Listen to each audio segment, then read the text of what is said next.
Hola a todos, yo soy Emilia Oso Sanz y en estos próximos 30 a 40 minutos voy a tratar de contarles un poco sobre lo que es la evaluación de las imágenes en el accidente cerebrovascular. Como objetivos para esta clase es importante que nosotros conozcamos las distintas modalidades diagnósticas usadas en el estudio del ACV y las ventajas y desventajas de cada una, las principales indicaciones de cada método, que definamos territorios y extensiones de las lesiones y hablarles un poco sobre lo que son los stroke mimics.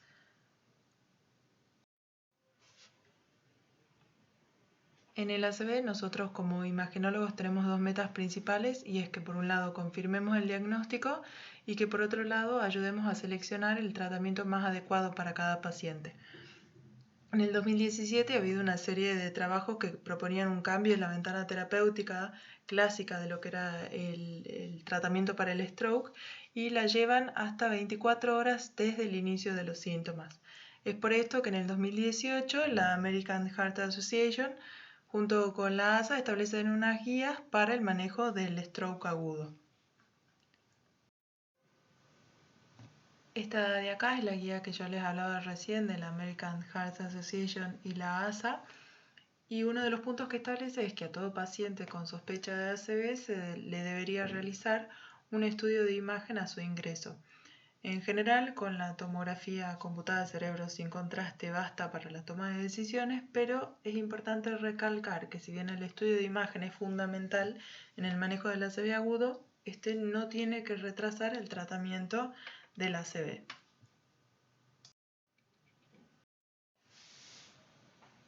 Entonces, de acuerdo a lo que vamos queriendo saber, es el método que vamos a ir también eligiendo para cada situación. Por ejemplo, en una primera instancia, si nosotros queremos saber si hay un ACV isquémico o si se asocia a una hemorragia u otra patología, el método de elección es la tomografía sin contraste y en algunas circunstancias donde se sospecha, por ejemplo, un proceso isquémico de fosa posterior, el método de elección va a ser la resonancia. Después, una vez que sabemos que estamos ante un evento isquémico agudo y necesitamos valorar si es que hay obstrucción o no de grandes vasos y el grado de colaterales que hay, vamos a necesitar una angiotomografía con contraste claramente o una angioresonancia que puede ser sin o con contraste. Y llegado el caso de que necesitemos evaluar la viabilidad de los tejidos, vamos a necesitar ya un estudio de perfusión, que la perfusión la podemos hacer tanto por tomografía como por resonancia. Y con esto vamos a valorar cuál es el tejido que es potencialmente salvable. En este cuadro lo que resumimos son las ventajas y desventajas de cada estudio de la tomografía y de la resonancia. En líneas generales, la tomografía, como ya todos sabemos, tiene radiación, pero es más disponible y la adquisición es mucho más rápida, pero también tiene ciertas dificultades, sobre todo para evaluar lo que es la patología en fosa posterior por todos los artefactos que da. En general no tenemos contraindicaciones, pero tiene menor sensibilidad en lo que es la isquemia temprana. En cambio, la resonancia, si bien es menos accesible, pero tiene más tiempo de adquisición, es mucho más sensible y específico en estadios tempranos. Puede ser positiva la difusión ya a los 30 minutos de establecido los síntomas y saber que hay algunos dispositivos que tienen contraindicaciones, aunque eso hoy en día es algo medio relativo.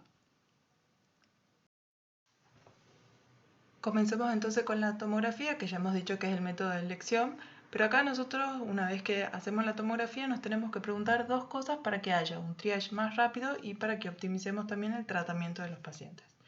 Por un lado, va a ser saber si es que tenemos alguna contraindicación para el tratamiento del stroke, como por ejemplo en este caso de acá, donde vemos esta hipodensidad en territorio de arteria cerebral media correspondiente con una isquemia, pero dentro de esa hipodensidad lo que vemos son estas áreas más hipodensas que correspondían a un sangrado, lo cual sería una contraindicación para el tratamiento trombolítico, por ejemplo. O si no, en otro caso lo que vemos es esta hipodensidad acá mucho más extensa, que corresponde a un infarto de gran volumen. Son estos pacientes que tienen como un perfil maligno del infarto, donde el tratamiento trombolítico sería incluso hasta contraproducente. Entonces, por un lado, vemos si hay contraindicación y por el otro lado, lo que nosotros tenemos que hacer es ver si es que hay algún stroke mimic, que le llamamos, o sea, que sea otra patología diferente a la isquemia que esté simulando ser un stroke. Como por ejemplo en este caso de acá, donde veíamos esta lesión frontotemporal con ese realce periférico, que no correspondía a una isquemia, sino a una lesión ocupante de espacio. Acá tenemos una lista de entidades que suelen ingresar como sospecha de stroke, pero que terminan teniendo otra causa, como por ejemplo las convulsiones, la sepsis, trastornos tóxico-metabólicos, lesiones ocupantes de espacios, como habíamos visto en el ejemplo anterior, pacientes con síncope o con otras causas neurovasculares, como la angiopatía amiloide o el síndrome de encefalopatía posterior reversible, y por supuesto también todas las causas autoinmunes, infecciosas e inflamatorias. Del ACV hemorrágico corresponden al 15% de los ACV. Tenemos que saber que el 80% de las hemorragias subaracnoideas no traumáticas van a tener un origen aneurismático, y también saber que las isquemias pueden tener su origen venoso secundario a las trombosis. De estas, los más frecuentes es que hagan su conversión hemorrágica. Bien, acá vamos a ver en la fila de arriba dos pacientes distintos con hematomas intraparenquimatosos, en este caso talámico derecho y en este lenticular izquierdo. Vemos que está rodeado de algo de una hipodensidad periférica por el edema vasogénico que tienen. En este caso, el hematoma intraparenquimatoso había asociado a un volcado ventricular. Como vemos, este contenido hemático hiperdenso en lo que es el ventrículo lateral derecho. Lo que nosotros no sabemos en este punto, si bien son localizaciones de hematomas intraparenquimatosos hipertensivos, es si debajo de este hematoma intraparenquimatoso hay alguna otra causa subyacente, como por ejemplo una metástasis que eventualmente también puede sangrar y debutar como un hematoma intraparenquimatoso. Otra causa bastante frecuente en los pacientes mayores es esta colección que podemos ver acá en el espacio subdural con esa forma de semiluna, un contenido heterogéneo correspondiente a un hematoma subdural. También recalquemos acá que muchas veces en los pacientes mayores pueden incluso no tener historia de trauma. Y en este otro paciente lo que vemos es la hiperdensidad cisternal que correspondía a una hemorragia subaracnoidea secundaria a una ruptura aneurismática. Aquí tenemos un paciente con una trombosis venosa, donde podemos ver la ausencia de relleno del seno venoso transverso del lado izquierdo. Y en este otro paciente también tenía una trombosis venosa, pero se había asociado ya con una isquemia venosa con el componente hemorrágico que habíamos dicho que era bastante frecuente. Fíjense cómo no respeta un territorio, y si además vemos la hiperdensidad del seno venoso o realizamos el estudio con contraste y vemos la falta de relleno del seno venoso, confirmamos el diagnóstico. En este otro paciente, era un paciente con antecedente de una TBC pulmonar, donde vemos esta lesión cerebelosa. Ven la región central bien hipointensa en esta secuencia, que es un T2 con ese halo periférico hiperintenso por un edema perilesional correspondiente con un tuberculoma. Este otro paciente era un paciente de edad joven, donde fíjense esta lesión bien característica que hace un anillo incompleto y ese anillo mira hacia la corteza. Es bien hiperintensa en el DWI, y si nosotros vemos el mapa de ADC, esta región que la vemos hiperintensa caería en el mapa de ADC, es decir, que restringe la lesión. Y en el estudio con contraste, fíjense cómo esa lesión que restringe hace también realce tras el contraste intravenoso. Esta lesión es bien característica de una lesión tumefactiva pseudotumoral de origen desmielinizante. En este otro paciente, donde vemos había sido operado por un tumor frontal, y aquí vemos esta área central bien restrictiva en el interior que tiene un realce periférico y podríamos decir que casi uniforme, y también tiene algo de realce en lo que son las meninges adyacentes al lecho quirúrgico, correspondiente con un absceso postquirúrgico, y esta restricción que hacen en el centro es por todo el contenido purulento que tiene ese absceso piógeno. Bueno, así también, para reconocer una isquemia y diferenciarlas de otras patologías,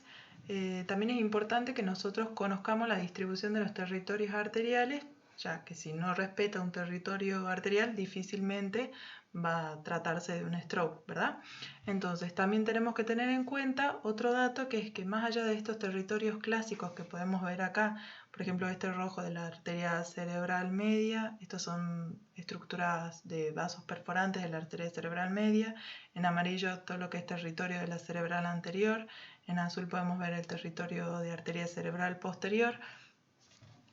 También tenemos que saber que hay otros territorios que son las áreas limítrofes o territorio frontera también se le llama, de lo que es circulación anterior de la parte de cerebral anterior con cerebral media o de cerebral media con cerebral posterior y la zona frontera interna,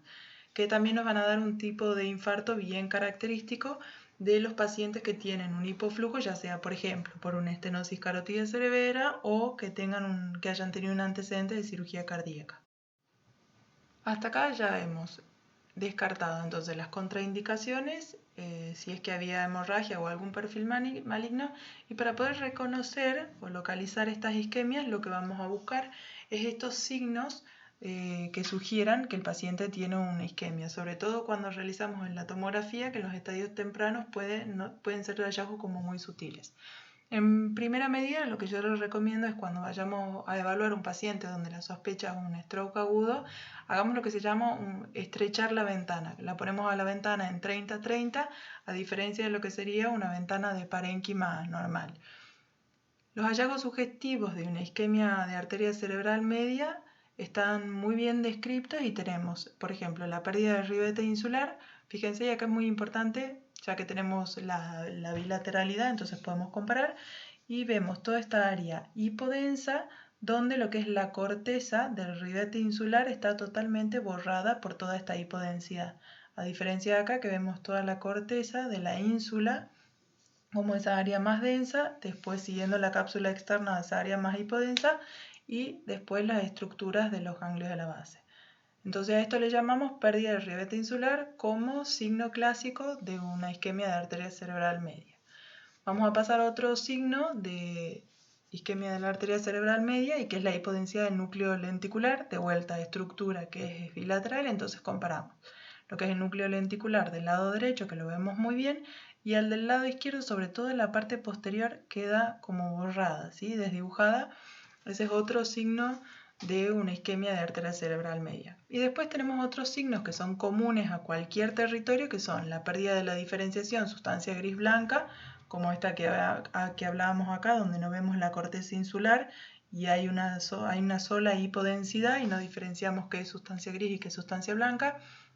El borramiento de los surcos, como vemos en esta imagen, no podemos distinguir todo lo que es los surcos a diferencia de todo esto que es parénquima normal, y por supuesto lo que vemos es la hipoatenuación de ese parénquima afectado.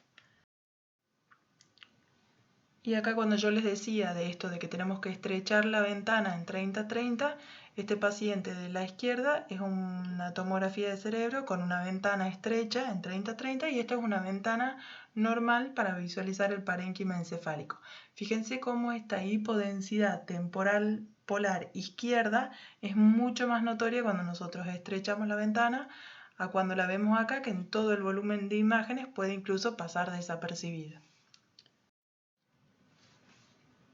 Pasemos a un ejemplo entonces. Acá tenemos un hombre de 76 años con deterioro del sensorio y una hemiplegia derecha que ya había tenido unos eventos vasculares, por eso su secuela acá insular del lado derecho, pero ahora nos llamaba la atención lo siguiente. Vemos esta hiperdensidad en el interior del vaso de la arteria cerebral media en su segmento M1 del lado izquierdo. Y cuando nosotros poníamos unos ROI nos daban por un lado 58 unidades de Hounsfield y en esta arteria cerebral media 40 unidades de Hounsfield. ¿Qué es lo que pasa? A veces acá en lo que es las arterias cerebrales medias con el estudio de tomografía multicorte pueden parecer espontáneamente densas. Entonces es importante que si nos da duda la midamos a las unidades de Hounsfield, porque acá estamos ante la presencia de otro signo que es el de la arteria cerebral media hiperdensa y que hay una serie de autores que la definen que nosotros vamos a estar ante la presencia de esta arteria cerebral media hiperdensa cuando tengamos valores de unidades Hounsfield superiores a las 43 unidades o cuando la diferencia entre los dos, del lado derecho y del lado izquierdo, nos dé 10 unidades Hounsfield. Ahora, una vez que ya hemos definido que se trata de una isquemia, que no hay contraindicación de tratamiento, que sabemos la localización y el territorio que está afectando, lo importante es que cuantifiquemos la extensión. Y a esto lo vamos a hacer a través del score de Aspect, que es un método eficiente para comunicar los resultados, donde 10 puntos va a ser un paciente normal y 0 puntos va a ser un infarto completo de la arteria cerebral media. Acá vamos a otorgar un punto a cada región. Un punto lo tiene la cabeza del caudado, otro punto a la cápsula interna, otro punto al núcleo lenticular, otro punto a la ínsula. Hasta ahí ya vamos 4, ¿sí? Y después vamos a tener 6 regiones corticales que corresponden a M1, M2 y M3 a la altura de los ganglios de la base. Y una vez que ya hemos pasado los ganglios de la base, pero seguimos viendo ventrículos, seguimos con M4, M5 y M6, lo que le dan los 6 puntos restantes para esta escala de 10. Y así como tenemos el score de Aspect para lo que es arteria cerebral media, también lo tenemos para lo que es la circulación posterior precedido de esta sigla que es PC. Y acá hay una diferencia, que para lo que es mesencéfalo y protuberancia, ya sea el infarto uni o bilateral, siempre van a ir directo a 2 puntos. Y después tenemos un punto más por cada lado del tálamo, del lado izquierdo un punto y del lado derecho otro punto, un punto del lóbulo occipital izquierdo, uno del derecho, y un punto para cerebelo izquierdo y otro punto para cerebelo derecho, dándonos también un total de 10 puntos. Ya habiendo definido la localización y la extensión de la isquemia y habiendo asumido que no hay contraindicación de tratamiento, lo que tenemos que hacer ahora en este segundo escalón es evaluar el estado de los grandes vasos y la presencia de colaterales. Y esto lo hacemos con la angiotomografía computada con contraste. Tiene una sensibilidad cercana al 100% para lo que es la detección de la oclusión de grandes vasos y va a ser crítica en el diagnóstico de la isquemia vertebrovascular por los artefactos que hace el peñasco sobre la fosa posterior, que por ahí pueden dificultar un poco la visualización de la isquemia, lo que va a resultar muy importante en lo que es la valoración de hacer la correcta valoración de los vasos del circuito posterior. Lo que yo les recomiendo es que usen MIP en los diferentes planos para poder lograr una óptima visualización de los brazos. Es importante que incluyamos el callado aórtico y con esto vamos a caracterizar la enfermedad aterosclerótica, si es que la hay, vamos a buscar aneurismas, disecciones, vamos a evaluar las variantes anatómicas y vamos a ver si es que tiene circulación colateral. Aquí tenemos un ejemplo. Este paciente correspondía al hombre de 76 años con el signo de la arteria cerebral media hiperdensa, que habíamos dicho que corresponden a la presencia de trombos oclusivos adentro del vaso. Y acá lo que vemos es esta angiotomografía con contraste, donde vemos el stop del paso del contraste hacia el sector M1 por la presencia del trombo S que ya habíamos visto, ¿sí? Lo mismo en reconstrucciones coronales, el stop del paso de contraste, fíjense que era su vaso normal, M1, cómo rellenaba con el contraste. Este otro paciente se trataba de una mujer joven que había consultado por una cefalea hemicraniana variable con una intensidad 8 en 10 y que por ese motivo se realiza masajes en la zona cervical, consumo de AINES con una mejoría posterior y a las 48 horas nuevamente empieza con el dolor. Después de 24 horas de que comienza de vuelta con este dolor, empieza con un dolor de cabeza leve que por lo que toma nuevamente analgésicos. Y una vez estando en el trabajo empieza con un episodio de cefalea de lo que se llama una intensidad de 10 en 10, en menos de un minuto. Un dolor hemicraniano derecho opresivo sin acompañantes, ingresa a la guardia y se le pide una tomografía con angiotomografía de vasos intra y extracraneanos. En la tomografía de vasos intracraneanos lo que veíamos era como una irregularidad y un adelgazamiento del segmento B4 de la arteria vertebral derecha y del lado izquierdo en los vasos extracraneanos veíamos como esta doble luz. Acá tenemos una reconstrucción con MIP o en sagital donde veíamos como esta dilatación pseudoaneurismática, lo que nos hablaba de que ya había habido una disección y había curado con este pseudoaneurisma. Y en la angioresonancia de vasos intracraneanos, que es esta secuencia de acá, vemos de vuelta esa irregularidad, que incluso hay como una doble luz, y vemos esta media luna, esta semiluna o media luna hiperintensa, y lo que es el vaso de la arteria vertebral como con ese calibre bastante reducido, correspondiente con una disección de arteria vertebral derecha y una ya más crónica que había quedado como una dilatación pseudoaneurismática del lado izquierdo. En cuanto al protocolo de resonancia para el estudio de la isquemia aguda, tenemos las secuencias morfológicas convencionales, podemos hacer un protocolo extendido si las condiciones del paciente lo permiten, pero en el caso de necesitar un protocolo más corto podemos realizar 3 secuencias, lo cual nos da un panorama bastante claro del estado del paciente. Las 3 secuencias básicas son la secuencia de difusión, el FLAIR y la secuencia de susceptibilidad GREO T2 estrella. En el caso de que queramos estudiar a los vasos, tenemos para el estudio de vasos intracraneanos secuencias 3 de TOF, que lo podemos hacer perfectamente sin contraste, y la angioresonancia de vasos extracraneanos 2 de TOF, que lo podemos hacer sin o con contraste, pero en el caso de que queramos gradar la estenosis carotidia, por ejemplo, sí o sí tenemos que hacer el estudio con contraste. También para ver la viabilidad de los tejidos tenemos la secuencia de perfusión, que la podemos hacer con tomografía o con resonancia. En resonancia hoy en día hay técnicas que nos permiten incluso hacerla sin contraste, que es la secuencia ASL se llama, pero si no, las secuencias convencionales con contraste de perfusión se hacen en base a esta secuencia que es el eco de gradiente o el T2 estrella. De la cronología del infarto vamos a tener 4 etapas básicas, de las cuales algunas tenemos unas subdivisiones, por ejemplo en el estadio hiperagudo, que van a ser las primeras 24 horas. Acá lo podemos dividir en un estadio hiperagudo temprano, las primeras 6 horas, donde solamente los hallazgos van a ser visibles en las secuencias de difusión, por eso es que es tan importante. Acá tenemos un paciente que tenía un comienzo desde el inicio de los síntomas, de 4 horas, donde en la tomografía no podemos visualizar nada, lo mismo que en lo que es la secuencia FLAIR de resonancia, pero en la secuencia de difusión ya veíamos esta área hiperintensa hemiprotuberancia a la izquierda que tenía caída en el mapa de ADC, es decir, que la lesión restringía y correspondía a una isquemia en estadio hiperagudo. Después pasamos a un estadio agudo que va desde las primeras 24 horas hasta los primeros 7 días, donde vamos a ver lo mismo en difusión, esta área hiperintensa con su caída en el mapa de ADC. La lesión ya es visible en la secuencia FLAIR, fíjense cómo en esta hiperintensidad, en lo que es la rodilla de la cápsula interna y algo de globo pálido, y también lo podemos visualizar en la tomografía computada, donde vemos esa hipointensidad también en la rodilla y de la cápsula interna y globo pálido.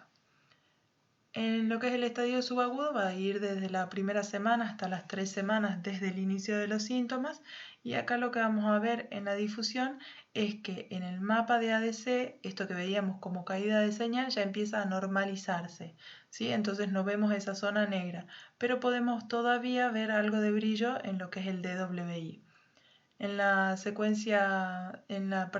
tomografía computada vamos a ver como una hipodensidad que se va acentuando con el paso de los días hasta llegar a un estadio crónico después de las 3 semanas, donde la lesión ya empieza a cavitarse, a llenarse de líquido cefalorraquídeo, entonces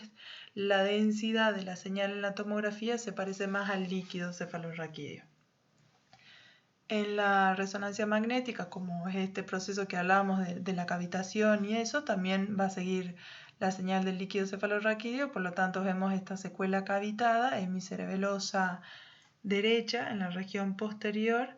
que tiene una señal similar al LCR. Y lo mismo en difusión, ya no vemos ningún cambio, ni siquiera esa hiperintensidad que veíamos porque ya sigue la señal del LCR. Acá lo que vamos a ver son 3 ejemplos de diferentes territorios arteriales de isquemias agudas o isquemias recientes. podemos ver un área hiperintensa en lo que es ínsula y parte del temporal, que tenía la caída en el mapa de ADC, por lo tanto es una lesión que restringe, correspondiente a una isquemia reciente en territorio de arteria cerebral media. En este otro paciente podemos ver también esta hiperintensidad temporal mesial y occipital del lado izquierdo con su caída en el mapa de ADC, o sea que tenía restricción y correspondía a un territorio de la arteria cerebral posterior del lado izquierdo. Y en este otro paciente donde vemos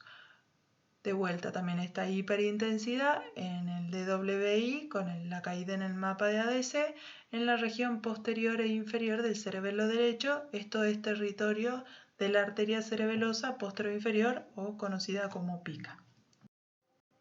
Aquí podemos ver a dos pacientes distintos con isquemias en estadios agudos. En la fila superior vemos una isquemia bastante extensa, córtico-subcortical del territorio de la arteria cerebral media derecha, y tenía algo de componente de lo que era la arteria cerebral anterior del lado derecho también. Fíjense cómo tiene la caída en el mapa de ADC y ya lo vemos en FLAIR y en T2 como esta hiperintensidad, por lo tanto seguramente tenía más de 6 horas. Acuérdense, antes de las 6 horas es un estadio hiperagudo temprano que solamente lo vemos en difusión, y después de las 6 horas, de 6 a 24 horas, es un estadio que se le llama hiperagudo tardío, donde los cambios ya empiezan a aparecer en estas secuencias de T2 y FLAIR. En este otro paciente, lo mismo, acá podemos ver esta lesión hiperintensa en difusión con caída en mapa de ADC, y que también la podíamos ver muy claramente en lo que es el FLAIR y en el T2, por lo tanto tenía más de 6 horas el paciente. Más ejemplos de isquemias en estadios agudos o recientes, donde vemos esta lesión hiperintensa en difusión en cerebelo derecho con su caída en mapa de ADC. En realidad este paciente tenía múltiples isquemias. Fíjense también acá tenemos otra hemiprotuberancia a la izquierda. Estas que se acercan más a la región periférica son por ahí un poco más difíciles de ver, pero tenía caída también en mapa de ADC. Lo mismo en la hemiprotuberancia izquierda con su caída en mapa de ADC, pero también vemos en FLAIR que también tenía otras lesiones ya mucho más evolucionadas y crónicas, y acá podemos ver en las secuencias de angioresonancia todo lo que es el defecto de relleno de lo que es la arteria basilar, que está bien filiforme, y el paciente había tenido una trombosis de su arteria basilar y por eso las múltiples isquemias en diferentes estadios en territorio de circuito posterior. ¿Se acuerdan que yo les había hablado que también teníamos lo que llamábamos los territorios fronteras? Este paciente tenía antecedentes de cirugía cardíaca y donde veíamos estas áreas hiperintensas en difusión con caídas en mapa de ADC en lo que era en ambos lóbulos occipitales, y aparte veíamos en todo lo que era la región limítrofe de arteria cerebral anterior y arteria cerebral media y arteria cerebral posterior con arteria cerebral media, esas áreas que también tenían caída en el mapa de ADC, y en este caso se trataban lesiones por hipoflujo en territorios limítrofes. En el paciente de la fila de abajo podemos ver la difusión, donde tenemos esta hiperintensidad insular que en el mapa de ADC no presentaba caída, o sea que no tiene restricción en difusión. Si ya no tiene restricción en difusión, pero lo seguimos viendo algo en el DWI, quiere decir que estamos ante la presencia de una lesión subaguda.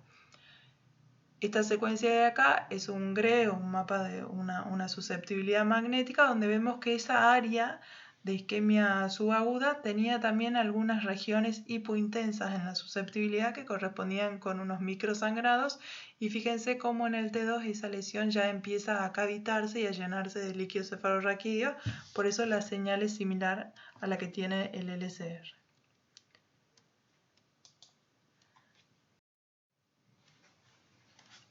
Otro dato que es muy importante que sepan es que en los pacientes con isquemias subagudas, por ruptura de la barrera hematoencefálica, esas lesiones isquémicas subagudas pueden realzar.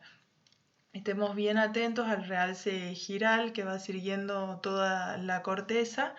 como podemos ver acá en este infarto en territorio de la pica. Fíjense que es territorio posterior e inferior del cerebelo del lado derecho, que tiene todo ese realce más bien periférico, en un paciente que tenía una disección de su arteria vertebral derecha. Y acá tenemos un control al mes de estas imágenes que vemos recién, donde ya no tenemos nada de realce y que es por la misma evolución del infarto hacia la cronicidad, donde ya no tenemos que ver ningún tipo de refuerzo.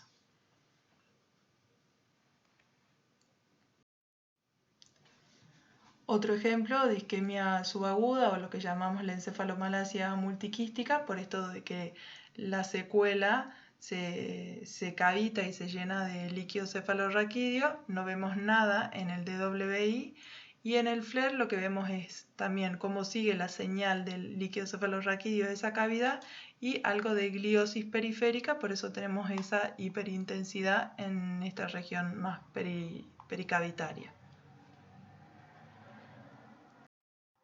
Además de las secuencias convencionales en resonancia que venimos hablando de difusión, FLAIR, algo ya también hemos hablado de esta secuencia del GRE, T2 estrella o de la susceptibilidad, que nos sirve para detectar sangrados, como los microsangrados. También incluso podemos ver la presencia de trombos intraluminales, como en este caso de acá, la presencia del trombo en arteria cerebral media en su segmento M1. Este era el mismo paciente en la tomografía, donde vemos el signo de la arteria cerebral media hiperdensa, que si ponemos el ROI, como habíamos dicho, seguramente tenemos más de 43 unidades Hounsfield. Y la difusión, donde vemos la isquemia ya establecida en territorio de la arteria cerebral media, caída en el mapa de ADC. Por lo tanto, este paciente correspondía con una isquemia en estadio agudo o hiperagudo. En cuanto a la transformación hemorrágica, va a ser rara en las primeras horas, pero va a tener un pico a los 4 a 5 días. También es muy frecuente en territorio posterior. Acá tenemos un ejemplo de un paciente con una isquemia en estadio agudo y subagudo de la arteria cerebral media izquierda. Digo subagudo porque acá ya podemos ver en lo que es el núcleo lenticular del lado izquierdo esta hipointensidad en T1, que es más característica del estadio subagudo, y a la vez también tenía otras áreas que eran bien restrictivas en difusión, por lo tanto tenía esta combinación de un proceso agudo y subagudo.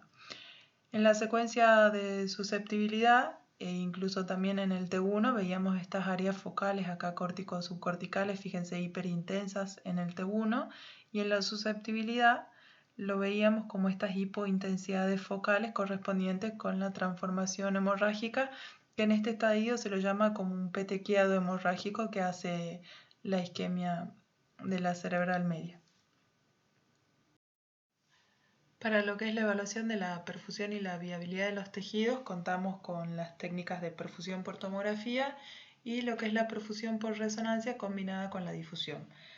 Esta en realidad lo vamos a reservar para pacientes que tengan una ventana desde el inicio de los síntomas que vayan desde las 6 horas hasta las 24 horas que habíamos dicho que era el límite, desde que inician sus síntomas, para facilitar la mejor decisión terapéutica adaptada a cada paciente. Acá lo que vamos a hacer es definir lo que es el área de infarto o el core, lo que es el área de penumbra y el mismatch. En estos últimos años en realidad ha habido una evolución del concepto de difusión-perfusión, porque antes se pensaba que todas las anormalidades en difusión representaban el core del infarto. Ahora en realidad se ha visto que tenemos el área del core del infarto, que es el área ya establecida de tejido infartado, que es lo que vamos a ver como esa restricción en difusión, pero hay algunas áreas que tienen restricción en difusión que con el tratamiento adecuado pueden ser reversibles. Después de estas áreas de restricción en difusión, vamos a tener esta zona de acá en amarillo, que son las que tienen anormalidades en perfusión, pero que no tiene ningún hallazgo en difusión, y a esto es a lo que nosotros le llamamos el área de penumbra, porque es un tejido que está sufriendo, pero que también con el tratamiento oportuno puede ser reversible. Y en la zona más periférica lo que vemos es un área de oligoemia benigna, que es un tejido que no está en riesgo de infarto, pero que no tiene valores normales con respecto al resto del tejido cerebral. Entonces, nosotros le llamamos mismatch a esta diferencia que hay entre el core del infarto, que va a ser el área ya establecida, que es un tejido que no puede salvarse, con la diferencia del área de penumbra, que es el tejido que con el tratamiento oportuno, hemos dicho, podría revertirse. Acá podemos ver en un ejemplo lo que hablábamos recién. Estas son las secuencias de difusión y acá tenemos una secuencia en FLAIR y abajo los mapas de perfusión, lo que se llama el tiempo de tránsito medio para evaluar el área de penumbra. Si nos guiamos por lo que es el mapa de perfusión, el tiempo de tránsito medio, podemos ver que el área de penumbra, que es ese tejido que está en riesgo, es casi todo el territorio de la arteria cerebral media del lado derecho, como podemos ver acá. Fíjense que está todo en estos tonos de rojos, a diferencia con lo que es el tiempo de tránsito medio del lado izquierdo del lado normal. Bien, fíjense cómo es prácticamente todo el territorio de la arteria cerebral media lo que está afectado como en ese tiempo de penumbra. Pero si vemos en la difusión, vemos que las áreas restrictivas, o sea, esas áreas que ya no son salvables y que representan el core del infarto, son mucho más chicas. Por lo tanto, en este paciente podemos decir que claramente hay un mismatch de lo que es el área de difusión-perfusión, o sea que este paciente se beneficiaría con el tratamiento trombolítico. Vamos un poquito más allá y lo que podemos ver es que estas áreas restrictivas eran casi de forma incipiente visualizadas en el FLAIR como esta hiperseñal, o sea que el paciente estaba cercano o muy próximo o pasada las 6 horas del infarto, y por eso es que se realiza el estudio de perfusión por resonancia. Ya como para ir cerrando, algunas conclusiones que dejan estas guías de las que hemos estado hablando es que aún en lugares donde podamos hacer la resonancia, la tomografía computada sin contraste y la angiotomografía van a seguir siendo los métodos iniciales. La resonancia no va a ser necesaria en pacientes para tratamiento endovenoso que tengan una ventana terapéutica que vaya de las 0 a las 6 horas, pero sí hemos dicho que la perfusión por tomografía o la perfusión por resonancia con difusión va a ser muy importante en aquellos pacientes que tengan ventanas de 6 a 24 horas para ayudar a facilitar lo que son las decisiones terapéuticas. Vamos a finalizar entonces con dos casos clínicos. El primero era un paciente que tenía una lesión bihemisférica con toda esta hipodensidad a predominio subcortical, frontoparietal, sobre todo derecho. Veíamos la lesión ocupante de espacio que infiltraba el cuerpo calloso. Acá, además de ver la lesión ocupante de espacio, que por ahí nos puede resultar un poco difícil, también es importante que veamos que todo lo que es la hipodensidad de la sustancia blanca no respeta un territorio arterial, ya que acá estaría abarcando todo lo que sería territorio de la arteria cerebral anterior. Acá tenemos un poco de arteria cerebral posterior y acá algo de arteria cerebral media y de los dos hemisferios. Entonces, al no respetar territorios, tener la lesión esta que vemos acá que infiltra el cuerpo calloso, podemos decir que no se trata de una lesión isquémica. Este era un paciente que tenía un linfoma primario del sistema nervioso central. A diferencia de este otro paciente donde vemos esta lesión hipodensa córtico-subcortical, donde podemos identificar varios de los signos que habíamos hablado de isquemia por tomografía, como por ejemplo la pérdida del ribete insular, la hipodensidad del núcleo lenticular, el borramiento de los surcos. No vemos la diferencia de lo que es sustancia gris, sustancia blanca, y lo más importante es que respeta territorio de arteria cerebral media. Entonces estamos ante la presencia de un paciente con una isquemia de territorio de ACM izquierda. Y ya para terminar, En el ACV, como en muchas otras patologías, es muy importante el trabajo interdisciplinario y la adecuada comunicación entre los sectores. Hay que adecuarse al lugar y a la forma de cada trabajo. Tenemos que saber si contamos con tomografía y/o con resonancia, si es que hay una unidad de stroke, si hay equipo endovascular, si hay para hacer tratamiento trombolítico, pero sobre todo es muy importante que sepamos cuál es la experiencia y el manejo que tiene cada institución sobre el tema. Eso es todo y muchas gracias por su atención.